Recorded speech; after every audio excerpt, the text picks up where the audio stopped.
Hello दोस्तों। आज हम आप लोगों को वास्तविक संख्या का ऑब्जेक्टिव क्वेश्चन बताने वाले हैं।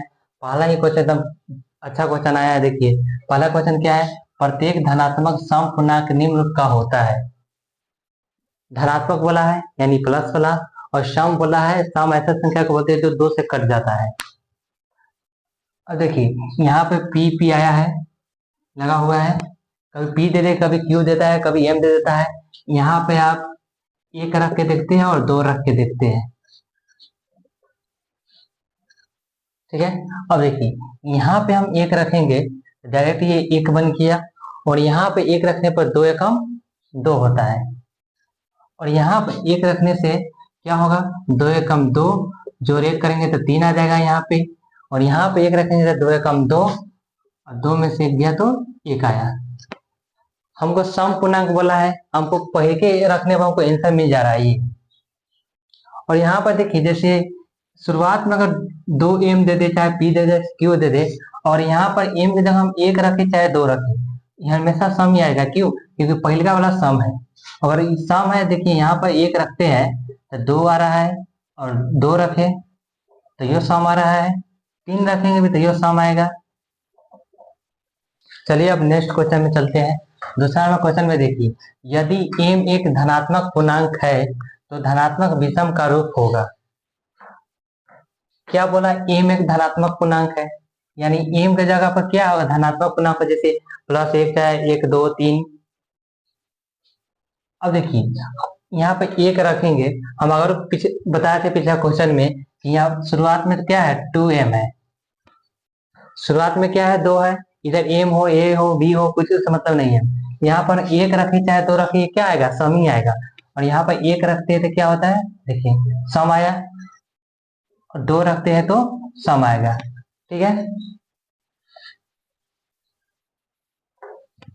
तो यहाँ पर एक दो ये रखे तो सम ही आएगा, और दो जोड़ रहे हैं तो सम आ जाएगा।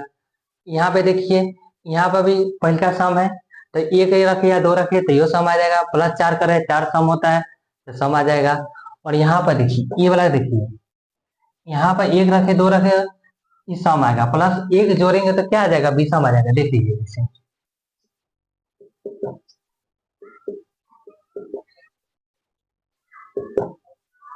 क्या हुआ, दो प्लस एक बराबर तीन, विषम आ गया। और दो रख के देखते हैं तो दो गुने दो और प्लस एक, दो दूनी चार, प्लस एक बराबर पांच, विषम आ गया। तो हमारा आंसर क्या हो जाएगा, सी। ये देखिए, दो सम संख्या है, अगर एम है, गुना के रूप में क्या बताते हैं, दो एम गुना के रूप में रहता है ये दोनों। अब देखिए, ये सम संख्या है ना, सम संख्या में अगर हम विषम संख्या से गुना करें, चाहे सम संख्या से गुना करें, वो सम ही संख्या आएगा। जैसे देखिए, दो है और एम की जगह एक, यानी विषम संख्या क्या है, सम संख्या आया। ऐसे ही दो है, और यहाँ पे हम अगर सम संख्या रखते हैं तो गुना किए तो क्या आया, सम संख्या आया। अब देखिए, सम संख्या में अगर हम, अगर देखिए ये सम संख्या है, और यहाँ पे एक की है और यहाँ पे दो की है। सम संख्या में हम विषम संख्या जोड़ रहे हैं, क्या आ रहा है, विषम संख्या बन गया। और वह सम संख्या में हम सम संख्या ही जोड़ रहे हैं तो क्या बन गया, सम संख्या, सम संख्या बन गया। यह अगर ऐसा दे दे, टू एम प्लस वन, हम क्या बोले, सम संख्या है। इसमें हम एक से करें चाहे दो से करें, सम संख्या आएगा। और विषम संख्या जो है तो विषम संख्या बन गया। इसलिए यहाँ ऐसा क्वेश्चन आता है, धनात्मक सम पूर्णांक हो या विषम पूर्णांक हो, ये तो दिख रहा है हमको सम पूर्णांक है। और यहाँ पर एक हो, दो हो, तीन हो, अगर एक होगा तो विषम संख्या होगा, दो होगा तो सम संख्या हो जाएगा। अब देखिए हमारे अगले क्वेश्चन में क्या है, निम्नलिखित में से कौन धनात्मक विषम पूर्णांक नहीं है। यानी धनात्मक विषम पूर्णांक नहीं, यानी सम दिया पूछ रहा है। अब देखिए, हम यहाँ पर क्या बोले थे, एक और दो रख के देखते हैं। अब एक रख के सब में रख के देखते हैं। देखिए, यहाँ पे एक रखेंगे तो क्या होगा, चार एकम चार, और एक जोड़ेंगे तो पांच आ गया। और यहाँ पे एक रखेंगे तो चार एकम चार, और प्लस चार जोड़ेंगे तो क्या हो गया, आठ। चार एकम चार जोड़ आठ, चार एकम चार और चार जोड़े तो आठ आया। अब यहाँ पर देखिए, एक रखते हैं तो चार एकम चार, प्लस तीन करेंगे तो सात आया। और यहाँ रकम चार प्लस पांच किए तो नौ आया। ठीक है। अब दो रख के देख लेते हैं, यहाँ पे 2 रखे तो 4 दूनी, यहाँ पे 2 रखेंगे तो 4 दूनी 8 प्लस 1 करेंगे तो 9 आएगा। यहाँ पे 2 रखे तो 4 दूनी 8 और प्लस 4 किए तो 12 आएगा। 4 दूनी 8 प्लस 4 किए तो 12 आएगा। और यहाँ पे भी 2 रखे तो 4 दूनी 8 प्लस 3 किए तो 11 आएगा। और यहाँ पे 2 रखे तो 4 दूनी 8 प्लस 5 किए तो 13 आएगा। अब आप लोग एक दो रखना जरूरी है, एक दो रख सकते हैं। आप ऐसे चेक करना चाहते हैं ऐसे नहीं, तब सिंपल तरीका क्या बताए थे कि पहलका वाला सम है ना, तो यहाँ पे एक रखिए, देखिए एक रखे चाहे 2 रखे तो 4 एकम 4 आया, 4 दूनी 8 आया, उस समय आएगा। तो ई समझ लीजिए सम होगा, और एक जोड़े तो विषम बन गया। यहाँ पे भी यहाँ सम है, यहाँ जो रखे तो सम आएगा, फिर 4 जोड़ दिए तो सम आ गया। तो हमारा क्वेश्चन कौन सा ही आ गया? सम। यहाँ पर देख लिए ये तो सम होगा, एक रखे चाहे 2, पहलका वाला सम है ना, यहाँ पे प्लस 3 कर रहे हैं, पर विषम जोड़ रहे हैं तो विषम आ जाएगा। और ये क्या है? यह सम है, और 5 जोड़ रहे हैं तो विषम आ गया। तो हमारा क्वेश्चन क्या पूछा है? निम्नलिखित में कौन धनात्मक विषम पूर्णांक नहीं है? यानी विषम पूर्णांक नहीं, यानी सम पूछा, तो सम हमारा कौन हो गया? ये वाला। चलिए अब अगले क्वेश्चन में चलते हैं। चलिए अब अगला क्वेश्चन देखते हैं। अगला क्वेश्चन में हमारा क्या है? निम्नलिखित में से कौन धनात्मक सम पूर्णांक नहीं है? धनात्मक सम पूर्णांक नहीं, यानी विषम संख्या दिया पूछ रहा है। अब देखिए यहाँ पे हम क्या बोले थे, जो जो एबीसीडी वाला देखे वहां पे 1 और 2 रख के देखिए। यहाँ पे 1 रखेंगे तो 2 गुने 1 क्या आया? 2 आया। और यहाँ पर गुना क्यों करते हैं? देखिए 2m है ना, ये गुना के रूप में रहता है, ठीक है। और यहाँ पे हम 1 रखे तो देखिए 4 एकम 4, और इनमें 4 जोड़ेंगे तो 8 आएगा। और यहाँ पे 1 रखे तो 2 एकम 1, और इसमें 1 जोड़ेंगे तो 3 आएगा। और यहाँ पे 1 रखेंगे तो 2 एकम 2, और 2 जोड़ेंगे तो 4 आएगा। 1 रख के देख लिए, अब 2 रख के देखते हैं। यहाँ पे 2 रखे तो 2 गुने 2 कितना आएगा? 4। यहाँ पे 2 रखेंगे तो 4 दूनी 8, और इसमें 4 जोड़ेंगे तो 12 आएगा। और यहाँ पे हम 2 रख के देखें तो 2 दूनी 4, और उसमें 1 जोड़ देंगे तो क्या आएगा? 5। और यहाँ पे हम 2 रखेंगे तो 2 दूनी 4 प्लस 2 करेंगे तो 6 आ गया। ये हो गया आपका हार्ड वर्क। स्मार्ट वर्क क्या होता है? अब देखिए हम क्या बताए हैं कि पहलका वाला ये सम है ना, यहाँ एबीसीडी जोड़ है उससे फर्क नहीं पड़ता है, ये सम है, यहाँ पे 1 रखे चाहे 2 रखे सम ही आएगा। ये संख्या हमारा सम हो गया, इनमें प्लस 4 कर रहे हैं, ये सम संख्या है तो ये तो पहले सम हो गया, 4 जोड़े तो सम हो गया, ये भी सम हो गया। और देखिए यहाँ पे देखिए ये क्या हो गया? ये तो सम हो गया, 1 रखे 2 रखे तो फर्क नहीं पड़ता, ये सम हो गया, 1 जोड़ेंगे तो विषम बन गया। हमको क्या चाहिए था? विषम। क्वेश्चन क्या था? कौन धनात्मक सम पूर्णांक नहीं, यानी विषम। तो हमारा आंसर क्या हो गया? ये वाला हो गया। चलिए अब नेक्स्ट क्वेश्चन में चलते हैं। अब ये क्वेश्चन देखिए, क्वेश्चन में क्या है? कौन धनात्मक विषम पूर्णांक संख्या का रूप है, यानी विषम संख्या पूछ रहा है। अब स्मार्ट वर्क देखिए, हम क्या बताए थे, यहाँ पे एबीसीडी जो कभी एम दे दे, कभी पी दे दे, कभी क्यू दे दे, उससे फर्क नहीं पड़ता। पहले का संख्या सम है तो ये हमारा सम बन गया। और देखिए इसमें विषम जोड़ रहे हैं, हमारा ये विषम संख्या आ गया, ठीक है। तो ये इस समय एक बार देख लेते हैं। यहाँ देखिए यहाँ 1 या रखे 2 रखे तो फर्क नहीं पड़ता, पहले का संख्या सम है तो सम आएगा। तो हमको विषम संख्या, ये हमारा कटपुटी हो गया। और यहाँ पर देखिए, यहाँ पर 1 रखे 2 रखे, यहाँ पर जो संख्या रखे वही संख्या बन जाएगा। तो यहाँ पर 1 रखे तो 1 हो गया, 2 रखे तो 2 हो गया, यानी सम विषम दोनों आ रहा है, यो कट गया।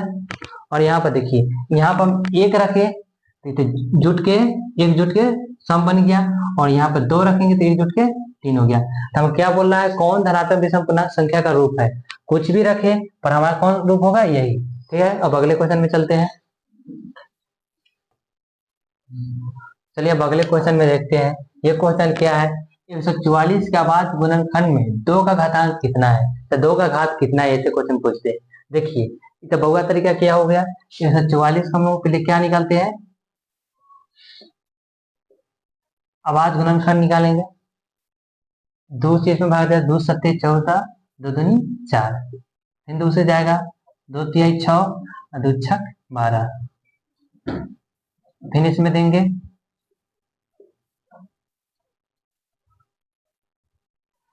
ऐसे ही आ गया। और ना लंबा प्रश्न देखिए, अब 2 का, इसमें 2 का गो है, 1 गो 2 गो 3 गो 4 गो, तो 2 का घातांक कितना हो गया? 4, ये बड़ा ऑप्शन हो जाएगा। ये हो गया बहुआ तरीका। अब अच्छा तरीका देखिए, स्मार्ट वर्क देखिए, 144 है ना, 16 का पैरामीटर 16 नवा 144, सीधे इसे हम तोड़ देंगे। ठीक है, अब देखिए 16 को हम 4 गुने 4 लिख सकते हैं।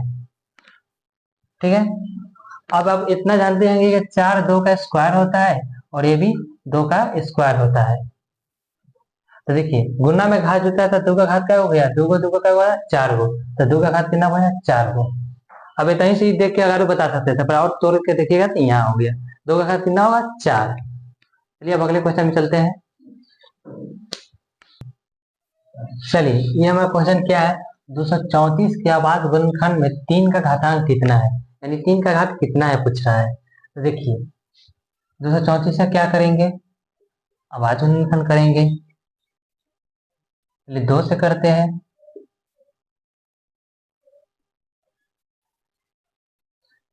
अब बताइए 2 से जाएगा नहीं, 3 से जाएगा, हाँ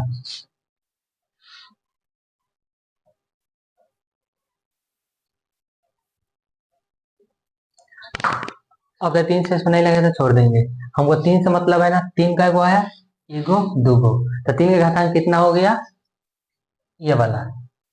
ठीक है, और इसको आबाद आबाद गुणनखंड के रूप में लिखना है तो कैसे लिखते हैं, ऐसा भी क्वेश्चन पूछता है, हम अगला में कराएंगे।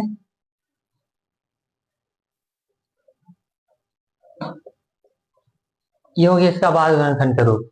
ठीक है, इसका क्वेश्चन भी पूछता है, मैं इसका अगला करवाएंगे। ठीक है, अब अगले क्वेश्चन में चलते हैं। अब ये क्वेश्चन देखिए, क्वेश्चन क्या है, 360 की आबाद गुणनखंड में 2 का घातांक कितना है, 2 का घात पूछ रहा है। तो देखिए ऐसे जान के तो ये बहुआ तरीका हो गया, ये एकदम एकदम इसका बिजोड़ तरीका बता रहे हैं। 360 है, अब इसमें एक जीरो है ना, तो देखिए एक जीरो आता कैसे है, कभी भी एक जीरो का किसी में दिखेगा ना, तो जो 2 को और 5 से मिलकर बना होता है, यानी एगो 2 और एगो 5 रहता है। ठीक है, तो हमको एगो जीरो दिखा, इसके बदले एगो 2 और एगो 5 लिख दिए। ठीक है, अब यहाँ पे देखिए 36 है, तो 4 नवा 36, इसको आप तोड़ते चलिए। अब देखिए 4 है, दो दो हमको यहाँ पे आया, और इसको 4 को तोड़ेंगे तो इसे देखिए, हमको 2 से मतलब है तो 2 का आया, एगो दूगो 3 गो, तो आंसर क्या हो गया ये वाला। जो जीरो है ना वो एगो 2 और एगो 5 से मिलकर, जैसे एक और समझिए इस यहाँ पे 20 है, इसको तोड़ना चाहेंगे, 2 है तो डायरेक्ट 2 हो गया, एगो जीरो दिखा हमको, तो एगो जीरो का अर्थ हुआ एगो 2 और एगो 5। देखिए तो गुना करके देखिए तो उतने आएगा, 2 दूनी 4, 4 पचे 20। और 30 देखिए, 30 का वही कहानी, 3 है तो 3 लिख दीजिए, गुना में लीजिए। एक जरूरत क्या बताए थे, एगो 2 और एगो 5, देखिए था 3 दूनी 6, 6 पचे 30। ठीक है, अब अगला क्वेश्चन में चलते हैं। अब ये क्वेश्चन देखिए, ये क्वेश्चन क्या है, 240 के बाद खंड में 2 का घातांक कितना है, 2 का घात कितना पूछ रहा है। देखिए स्मार्ट तरीका से करेंगे, 240 है, एगो जीरो का क्या बताए थे, एगो 2 और एगो 5, एगो 2 और एगो 5 हम लिख दिए। और 24 का क्या है, 24 का 8 या 24 या 6 चौका 24, तो हम 8 किया लेते हैं। अब जानते हो कि 8 2 का क्यों है, नहीं तो नहीं तो यो भी तोड़ के बता दे रहे हैं, एकदम बच्चा तरीका से चल रहे हैं। 8 किसके पैरामीटर, 4 दूनी 8, और 3 का हम 3 लिख दिए। अब फिर 4 किसके पैरामीटर है, 2 के बारे में।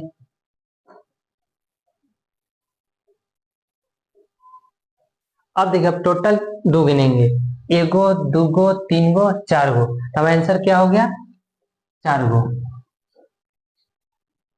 अब एकदम स्मार्ट तरीका करना चाहिए, तो देखिए 24 का क्या होता है, 8 दिया 24, और एगो जीरो का क्या होता है, एगो 2 और एगो 5। हम जानते हैं 8 2 का क्यूब होता है, 2 का क्यूब लिख दिए, हमसे दो ये का ना मतलब है, तो एगो ई देखिए, गुना में क्या होता है घाट जुटता है, तो क्या हो गया 3 1 4, 2 का घात कितना है 4, तब आंसर क्या हो गया 4। ठीक है, अब अगले क्वेश्चन में चलते हैं। अब ये क्वेश्चन देखिए, ये क्वेश्चन में क्या है, 135 के आबाद गुणनखंड में 3 का घातांक है, 3 का घात पूछ रहा है। अब देखिए 135 का अब ऐसे करके निकालिए, चाहे हम स्मार्ट बउआ विधि से हम पहले बता देते हैं। देखिए 3 से कट रहा है, 3 चौका 12, एक इधर गया था 15, तो 3 बचे 15, फिर 3 से कटेगा 15, मतलब में फिर इसको 3 से काटेंगे, अभी कटेगा नहीं, इसको छोड़ देंगे। 3 से मतलब 3 का है, एगो दूगो तीन गो, तब आंसर क्या आ गया, ये वाला आ गया। ठीक है, चलिए अब अगले क्वेश्चन में चलते हैं। अब ये देखिए ये क्वेश्चन क्या है, 225 के बाद गुणनखंड में 5 का घातांक है, 5 का घात पूछ रहा है, तब बउआ विधि क्या हो गया, ऐसे जाएंगे, 2 से कटेगा नहीं, 3 से कट रहा है, देखिए 2 2 2 4 5 9, 3 से कट गया, 3 से काट गया, 3 से थे 21, कहीं तक गया था 15 हुआ, 3 बच्चे 15, 3 से कटेंगे तो 25 मरतबे कटेगा, और ये 5 से कटेगा। अब देखिए हमको 5 का था, 5 का आया, एगो दूगो, तो हम आंसर क्या होगा, ये वाला। ये बहुत तरीका हो गया, 5 का घातांक पूछ रहा है ना, तो हम डायरेक्ट इसमें किससे भाग देंगे, 5 से दे देंगे। हमको क्या 5 के घात से मतलब है, तो डायरेक्ट 5 से दे देंगे। क्या आएगा, 5 चौका 20, 25 हो गया, 5 पचे 25, इसको भी 5 से मतलब है, जब तक 5 से लग रहा है लगाइए, तो 5 से दे देंगे, 5 9 45। अब इसमें नहीं लगेगा तब हमको 5 से मतलब था, तो 5 का आया एगो दूगो, ऐसे किए तो ये दूगो आया, ऐसे किए तो ये दूगो आया, तब आंसर क्या हो गया, 2। चलिए अब अगले क्वेश्चन में चलते हैं, नया टाइप का। चलिए अब न्यू टाइप का क्वेश्चन देखते हैं। न्यू टाइप का क्वेश्चन क्या है, 360 का बाद गुणनखंड क्या होगा। इससे पहले बहुआ तरीका से निकालते हैं।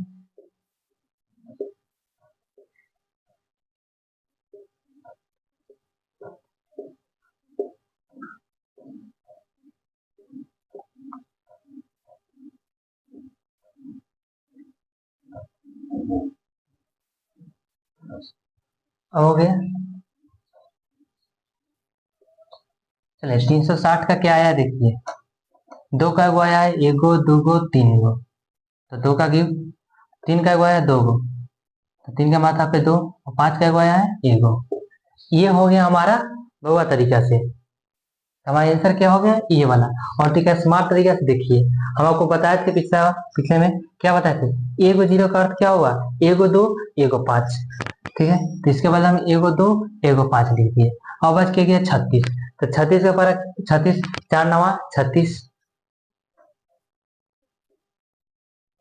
अब देखिए ये 2 का स्क्वायर होता है ना, और ये 3 का होता है। अब देखिए 2 इधर भी है और इधर भी है, तो गुना में क्या होता है, घाट जुटता है, तो एक का माथा में कुछ नहीं, तो एक है, तो 2 का कै हो गया, 2 वाला 2 का घात, एगो दूगो तीन गो, 2 का घात 3, एगो 5 है तो 5, एगो 3 स्क्वायर 3 स्क्वायर, और हमारा आंसर क्या आएगा, देखिए 2 का घात 3 और 3 स्क्वायर का 3 स्क्वायर, 5 है तो 5, हमारा आंसर ये आया। ठीक है, अब अगले क्वेश्चन में चलते हैं। अब ये क्वेश्चन देखते हैं, ये क्वेश्चन में क्या है, 240 का बाद गुणनखंड क्या होगा। देखिए स्मार्ट वर्क करेंगे, 240 है, हम क्या हुआ था, एगो जीरो कैसे आता है, एगो 2 और एगो 5 मिल के ही आएगा, तो जीरो के बदले हम क्या लिख दिए, एगो 2 और एगो 5। ठीक है, और 24 के 8 दिया 24, या 12 दूनी 24, आपको जो याद है मन में वही कीजिए। हम 8 दिया 24 है, तो 8 दिया 24। ठीक है, ये हो गया। अब देखिए 8 2 का क्यू होता है, ताकि हम क्या लिख देंगे, 2 का क्यू, और 2 हमको यहाँ पे एक और है, तो गुना में क्या घाट जुटता है ना, इसका माथा पे 1 है, तो 2 का घात क्या हो गया, 4 हो गया, क्योंकि 3 1 4 जुटता है घाट, 2 का माथा पे 4, एगो 5 है और एगो 3 है। ठीक है, अब देखिए ऑप्शन में देखिए 2 का घात 4 है, एगो 5 इसमें, एगो 3 इसमें, तो हमारा आंसर क्या हो गया, ये हो गया। ठीक है, और जैसे मान लीजिए 144 दे दी यहाँ पे, यहाँ पे जीरो का खेल नहीं है, फिर भी आपको अगर याद है तो ये और आसान है, 16 का पढ़ा में भी है, 16 ना 44 होता है, आप इसे भी कर सकते हैं। तो 4 आपको नहीं आ रहा है, घात में 2 का घात क्या है, तो 16 किसका पढ़ा में 4 और 8 के, 4 चौका 16 कर देते हैं हम। 4 होता है 2 का स्क्वायर, 4 होता है 2 का स्क्वायर, तो यहाँ पे 2 का स्क्वायर लिखेंगे इसके जगह पे, तो 2 का मतलब क्या हुआ गया, गुना में खास जुटता है ना, 2 2 4।